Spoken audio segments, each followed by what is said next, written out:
بارها شده دانشجو اومدن تو شرکت میگن وقتی براشون صحبت میکنیم میگیم ها داریم سیستم مثلا سیستم کنترل توربین میسازیم، اینجا یه نگاه میکنیم میگیم خب حالا راست میگی، اگر تو واقعا داری این کارو میکنی این سمند و این پرایده چیه؟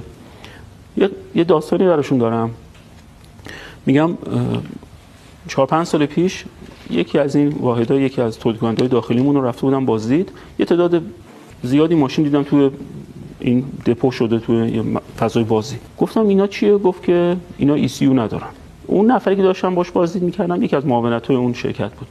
گفتم خدا وکیلی ECU نداری یا داری سیاسی صحبت میکنی؟ چون تو رسانه‌ها خیلی حرفای دیگه پشت سر شما میزنن. گفت نه واقعا این حرفا چی، ما واقعا ECU نداریم. گفتم اگه واقعا ECU نداری انصافا حاضریم بسازیم، من دست راستم هم تضمین میذارم، ضمانتنامه رو ولش کن. اومدم شرکت یه نامه نوشتیم، این نامه رو از طرف پارک زدیم، یعنی گفتیم پارک تو نامه بزن، پارک علم و فناوری، پارک علم و فناوری یعنی یک رسمیتی داشته باشه. خب یه نامه بزن، ما ECU رو طی 6 ماه میسازیم تحویل میدیم، هر جونم اون بحث کیفی و استانداردیشو با استاندارد اروپایی ها یه اپسیلون هم کم نمی‌کنیم. اگر شما جوابی دیدید ما هم جواب دیدیم. حداقل انتظار داشتم یه نفر یه زنگ بزنه بگه من به چند.